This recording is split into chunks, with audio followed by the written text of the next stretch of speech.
Oke, nah kita sekarang saya akan bahas dulu terkait dengan, apa yang ada di RPS, rencana pembelajaran kita untuk 1 semester ini. Yang pertama perlu diperhatikan, mata kuliah ini adalah mata kuliah MKB. Jadi sebagaimana kalian ketahui ada batasan nilai dalam, nilai akhir kalian nanti gitu ya. Oke, kemudian nah untuk, terkait capaian pembelajaran nanti diharapkan, jadi emang sebenarnya kalau akuntansi perpajakan di sini memang sifatnya lebih praktikal gitu ya. Jadi dari apa yang sudah kalian pelajari nanti diharapkan kalian bisa, mempraktekkan gitu ya, bagaimana sih sebenarnya, mmm, praktik akuntansi kemudian dibandingkan dengan ketentuan perpajakan, bagaimana kalian menjurnal, membukukan atau, mencatat efek pajak dari suatu transaksi gitu ya. Kemudian nanti di tahap yang lebih lanjut kalian bisa menganalisis apa sih bedanya perlakuan di akuntansi dengan di pajak gitu ya, pembukuan apa, secara fiskal seperti apa, kemudian, dibandingkan secara komersil, kalian tahu bedanya di mana gitu ya, sehingga nanti jadi mata kuliah ini merupakan mata kuliah bridging gitu ya, ketika nanti di semester selanjutnya, semester akhir, kalian akan mendapatkan mata kuliah ALK, analisis laporan keuangan. Kalian tahu gitu ya bagaimana memposisikan ini nanti bareng sama, mata kuliah Probis gitu ya, Probis kalian juga dapat di semester ini, nanti kombinasi antara Probis dan akuntansi pajak ini bekal untuk kalian bisa, mmm, apa namanya, melakukan analisis laporan keuangan dan SPT dengan, lebih baik gitu ya.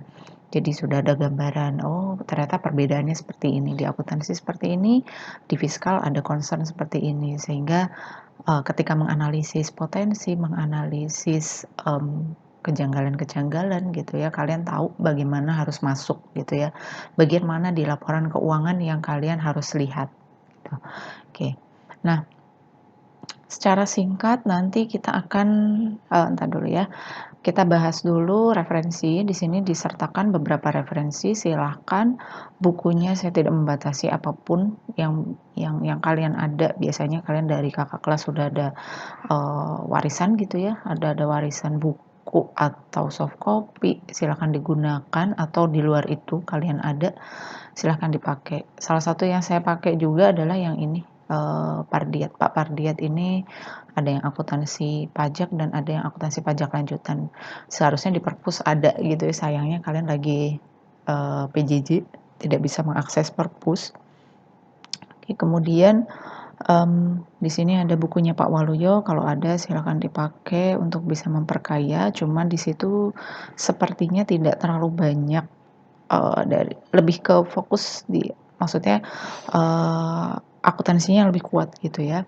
Nah, nanti kalau kalau yang lebih teknis sebenarnya bukunya Pak Pardiat ini. Oke, silahkan aja.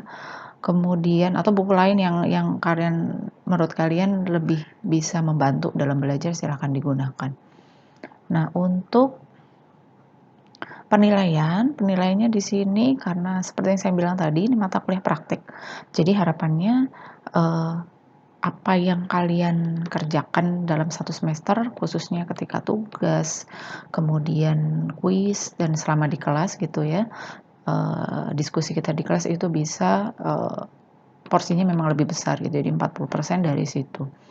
Nanti UTS dan UAS 30-30 gitu. Saya rasa sih seharusnya sudah sangat bisa membantu gitu ya, sepanjang ya kalian, serius gitu ya mengerjakan tugas ya memang jadikan tugas itu sebagai, sarana untuk latihan gitu ya. Saya juga tidak akan melihat, eee, benar atau salahnya ketika kalian mengerjakan tugas gitu, bukan itu poin utama saya, tapi poin utamanya adalah kalian, membiasakan diri untuk berlatih gitu ya. Jadi tidak hanya ketika ujian atau tidak hanya ketika mau ujian saja kalian mencoba mengerjakan soal latihan, tapi ya selama berjalannya proses pembelajaran di 1 semester ini ya kalian, aktivitasnya adalah ya melakukan praktek itu tadi gitu ya. Oke, kemudian, untuk bentuk soal ujian nanti, kita tidak bahas sekarang karena bisa jadi berubah. Kemudian oke. Nah, untuk media pembelajaran saya akan menggunakan yang yang pokok WA Group gitu ya, karena memang saya nanti akan mengakhiri itu dari WA Group. Kemudian Google Classroom seperti yang sudah saya bagikan linknya, di situ nanti saya akan pakai untuk mendistribusikan materi, kemudian bisa jadi saya memberikan apa namanya, tugas atau misalnya kalian harus menyampaikan submit tugas itu lewat Google Classroom. Bisa jadi juga saya akan pakai Google Classroom untuk ngasih pertanyaan-pertanyaan pendek selama perkuliahan gitu ya, bisa jadi seperti itu juga. Dan harapan saya ketika saya memberikan pertanyaan, ya semuanya reply gitu ya, karena memang tujuannya sih saya sebenarnya di samping mau melihat sejauh mana, karena ini bisa jadi ada pendapat satu dari kalian bisa menambahkan dari pendapat yang sudah ada sebelumnya gitu ya. Jadi saya pengen lihat sebenarnya diskusinya seperti apa, bagaimana pemahamannya, bisa jadi menambahkan dari apa yang sudah saya sampaikan, bisa jadi juga gitu ya. Jadi nanti selama perkuliahan selain itu juga biasanya saya akan pakai Google Form untuk menampung pertanyaan kalau misalkan memungkinkan pakai itu, jika tidak ya kita udah langsung pakai WA Group saja gitu ya untuk diskusi. Atau bisa jadi kombinasi, saya sebenarnya kalau diskusi itu lebih enak dari pengalaman yang sebelumnya ya, ketika mata kuliahnya praktek gitu ya. Saya lebih lebih lebih sreg pakai Discord sebenarnya, cuma nanti silakan kalian sesuaikan dengan aksesibilitas, kemudian bisa atau tidak dari masing-masing kalian untuk apa namanya, memungkinkan nggak sih pakai Discord gitu, karena dulu sempat beberapa mahasiswa juga mengeluhkan putus-putus, kemudian jaringan yang tidak stabil dan sebagainya. Kadang ketika pindah Zoom, jadi bisa, cuman saya kadang kalau Zoom itu kan, space untuk chat-nya kan kecil gitu ya, jadi nggak kurang leluasa gitu ya untuk melihat.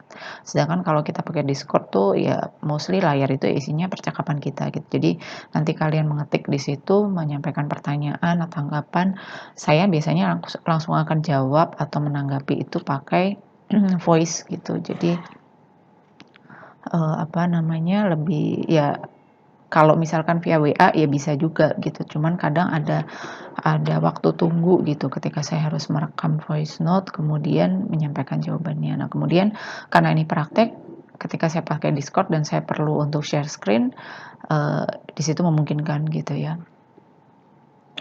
Karena saya pernah di satu mata kuliah yang praktek saya pakai WA Group, sementara saya harus memperlihatkan gitu ya bagaimana tampilannya gitu. Itu agak agak sedikit melelahkan gitu ya. Untuk saya sih agak melelahkan, kurang tahu ya untuk dari sisi mahasiswanya seperti apa.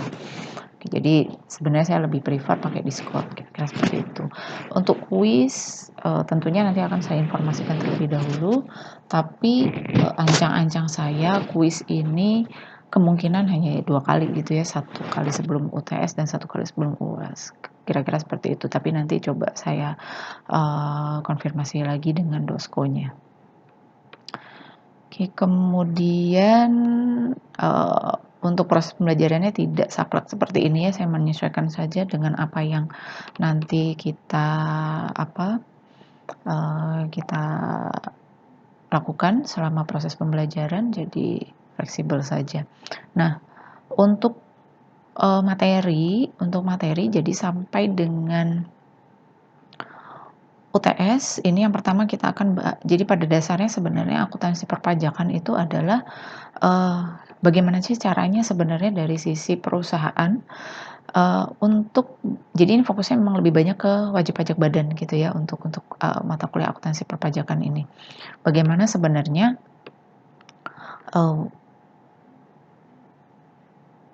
perusahaan bisa menghitung pajak terutang gitu ya dari pembukuan yang dia punya gitu ya. Nanti pada saat penjurnalan, pada saat pencatatan ada mekanisme untuk mengakomodir mencatat efek pajak, kemudian setelah laporan keuangan tersusun ada mekanisme untuk melakukan koreksi fiskal, dan pada akhirnya bisa digunakan untuk menghitung pajak terhutang ini tidak hanya PPh saja, tapi juga PPN gitu. Jadi ada informasi yang dibutuhkan dan pembukuannya itu